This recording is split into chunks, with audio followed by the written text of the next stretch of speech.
Oh, would you like to be beside the seaside? Oh, would you like to be beside? Eat your heart out, Madonna. This is the real raw sex.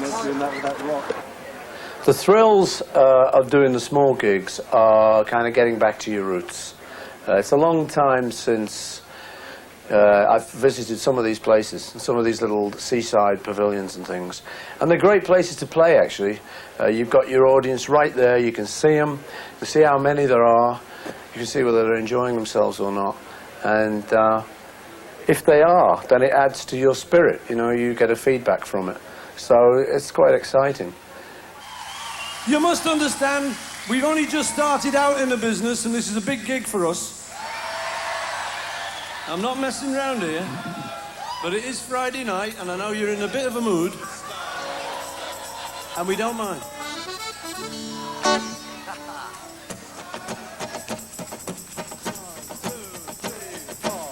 Try to see it my way. Do I have to keep on talking till I can't go on? Try to see it your way. The risk of knowing that our love will soon be gone. We can work it out. We can work it out. Think of what you're saying. You can get it wrong and still you think that it's alright. So this year it's another kind of balance now. You know, I've got the kind of oratorio now floating around in the air and maybe being performed a bit more. And I'm back with the rock and roll kind of thing now. It's very liberating for me. You know, I don't like to feel I'm trapped in life. I don't think anyone does. One of the reasons you try and earn a lot of money is to free yourself. So you can say, well, sod it. Well, I don't have to work. You know. So that's what I've arrived at now. You know, the ultimate for me wouldn't be just not working, because I like working. You know, it's not work what I do anyway. It's kind of play, really. So the ultimate for me is to have this kind of balance and be involved in a couple of worlds at once. It's all music. How can you compare it sort of to, you know, playing in front of the 55,000, 60,000 stadiums? What's the different kind of feeling? It's smaller. This is the basic difference. When you're playing to, you know, 50, 60,000 people, it's great. But you've got to kind of project everything. Hello, wow, massive. It's all got to be very sort of big. And it's very difficult to just throw in a sort of a little sort of joke and a side, you know, which is... But you can do that in these littler places, you know. If you make a mistake, you can kind of stop and you say, well, look, it's all like a party, you know, it's just Friday night, so we'll start this one again, and kind of, you know, it's that sort of informality that I like.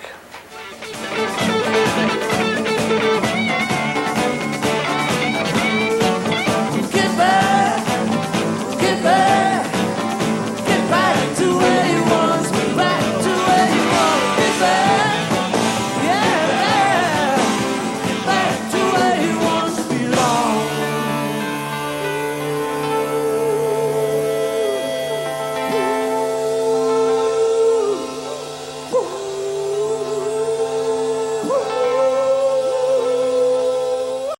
The thrills of doing the small gigs are kind of getting back to your roots. It's a long time since I've visited some of these places, some of these little seaside pavilions and things. And they're great places to play, actually. You've got your audience right there. You can see them. You can see how many there are. You can see whether they're enjoying themselves or not. And if they are, then it adds to your spirit. You know, you get a feedback from it. So it's quite exciting. Also, just to revisit the places, you know, is quite nice. So it's probably like 20 years since I've been to some of these places. We did Cornwall the other day, which I've never been to. Well, I mean, I've been to, but we hadn't ever played. So it's good fun. You know, I like being with the audience. I like seeing them and reacting. This is the basic difference. When you're playing to, you know, 50, 60,000 people, it's great. You've got to kind of project everything. Hello, wow, massive. It's all got to be very sort of big. And it's very difficult to just throw in a sort of a little sort of joke and a side, you know, which is... You can do that in these littler places, you know. if you make a mistake, you can kind of stop and you say, well, look, it's all like a party, you know, it's just Friday night, so we'll start this one again, and kind of, you know, it's that sort of informality that I like. What inspired the secret gigs? Tell you the truth, we just finished the big tour in last year, and we were going to have a year off. We were really going to rest up, and I was going to just get involved in this oratorio I was doing, but we weren't really going to play. But then we suddenly got a new drummer in Blair Cunningham, and started playing with him. And one of the guys in the band said, when we got him in the band, it was backstage at a TV show, sort of shook his hand and said, you know, welcome to the band. And Wicks, keyboard player, he said, welcome to the band and a year off. And it seemed a bit kind of, it was a little bit near the knuckle, because we were not doing anything. So with him just joining the band, I thought, well, you know, and I know he likes to play a lot. So I thought, well, this is crazy. We can't just hold him for a year and say, we'll be playing in about a year, you know, so stick around. So I thought it'd be a good idea to get out and do some playing. But I didn't want to kind of, the whole organizational thing of getting in computers and lasers and lights and millions of big trucks. So we thought, well, we could do some little gigs. There's quite a few places off the last tour that we didn't get to. Little out-the-way places like this that haven't got the big auditoriums. And they're still great places to come to. There's still people live here, and they breathe and laugh and just like anyone else. So we decided that would be a good thing to do, you know, between me, the group, our manager and stuff. Thought it might just be a little bit of fun. And that's just what it turned out to be. So we went down to Barcelona and had a little riot of a night down there, which was great. So we hadn't got there on the last tour. We ended up in Naples, which was crazy. Napoli. This was great to play, you know, because the last time we'd done Rome and Milan. Then we went to London and played a little club there called the Mean Fiddler, which is really little. You know, it's the kind of place, I think the night before us they'd had a little Irish band called the Dubliners on. And that's more of a sort of, yeah, holy herrily, ha, here's your sister Kate. You know, it's a bit, they're kind of an Irish folk band. So it was, I suppose that was a little bit challenging, actually, because it was a club that was known for small acts and stuff. So to go down there and tone our whole thing down was, I suppose, a bit of a challenge. But we had a lot of fun. That's the main thing. You know, I really like it if, at this stage of my career, I can actually be enjoying myself. And I think that's like a really big bonus, because it comes over to the people. If you can, and you enjoy yourself, then you're not standing up there quaking with fear and sort of projecting it onto this audience, you know. So we did Cornwall, as I said, and that was great. It was really good, Cornwall, because they're a great crowd. It's right at the end of England, and not many people get down there, you know. But they're a roaring crowd, you know, the Cornish pasties. So we had a great time there. I was talking to my manager about the show that was going to come on MTV. And he said, well, you know, if it goes out on stereo television, he said, the first thing will be a bootleg, you know, it's very good quality TV, and it'll be bootlegged. So I said, oh, yes. And he said, well, we could possibly think of something to do about it. So we got our heads together and thought, well, we'll release a kind of good quality thing. And we were very happy with the soundtrack right as it came off Unplugged. So, because Jeff Emmerich had mixed it, and he did Sgt. Pepper, and he's a really great engineer. So we thought, that's it. We'll do a very simple, spontaneous album. We'll whack it out. We'll do a limited edition. It wasn't that limited, mind you. You know, I mean, for some young acts, that would have been called a giant hit. But you know, for us, it was less than 1 million, so it was kind of limited in many ways. That's worldwide. So we did it like that, and I think it went down very well. You know, it got some really good reviews, which I normally don't get. They normally pick me apart like nobody's business, you know. But they said, oh, you know, spontaneous. It sounds like they're having fun, all that stuff. So it worked out quite well. It's a difficult problem, really, bootlegs, because I know that people, when I go to a concert, I approach it completely innocently, and I'll make a bootleg. I did one of Stevie Wonder's show. You know, I just love Stevie Wonder, and I was going to his show, so I thought, well, I'll take my little tape. No one will ask me. And I think a lot of people approach it that way, kind of quite harmlessly. But of course, you know, for me to be saying that, and people start pulling their hair out and say, "What's he doing? He's telling the kids to go and bootleg." Well, I mean, I must say I do have a lot of sympathy for like how I understand the Grateful Dead do it, where they actually have a bootlegger's enclosure, and the kids send, you know, "Hey, here's the San Francisco show, man. Well, you know, dig this. It's the New York show," and they swap them and stuff. So as a fan, I've got a lot of sympathy with that. But as a sort of as someone who's, you know, involved in kind of business and record company thing, I understand their point of view too, because it could be ruining their business. So I suppose both of them have got a point of view. I think as long as it's little home tapes and stuff, I haven't got any big problem with it.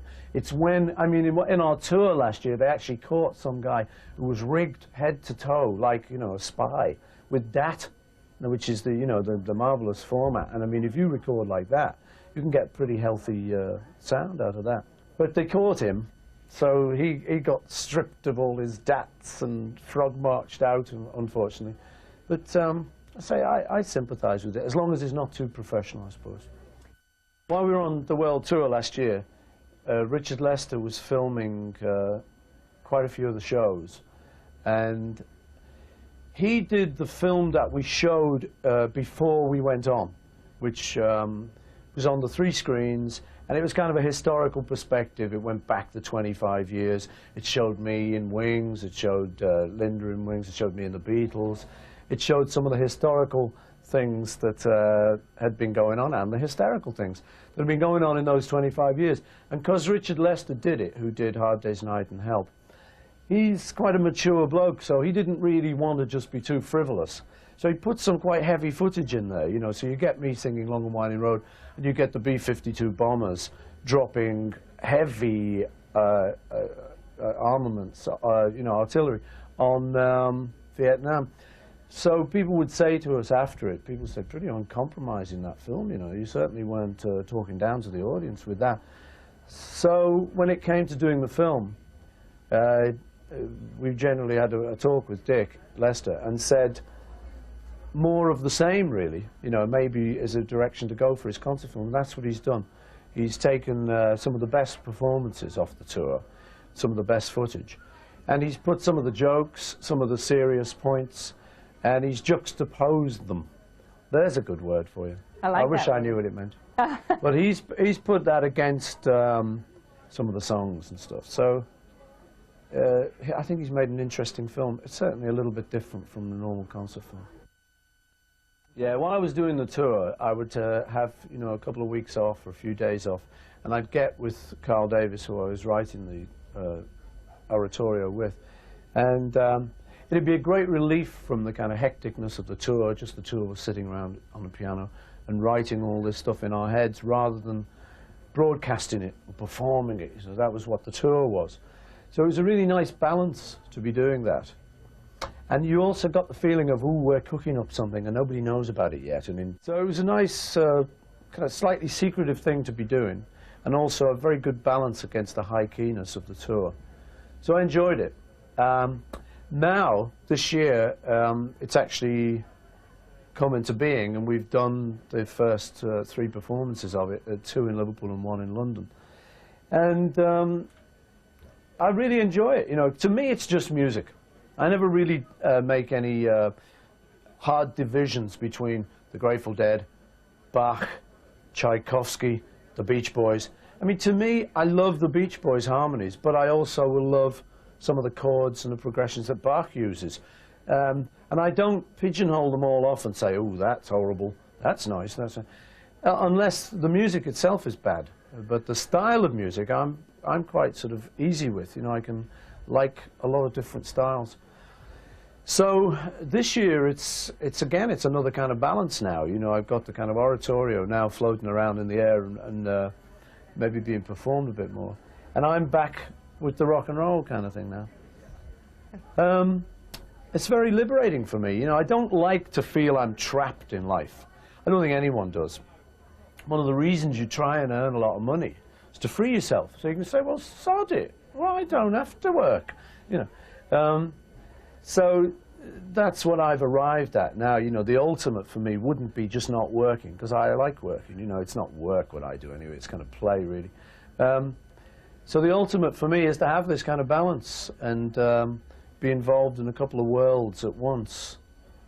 It's all music.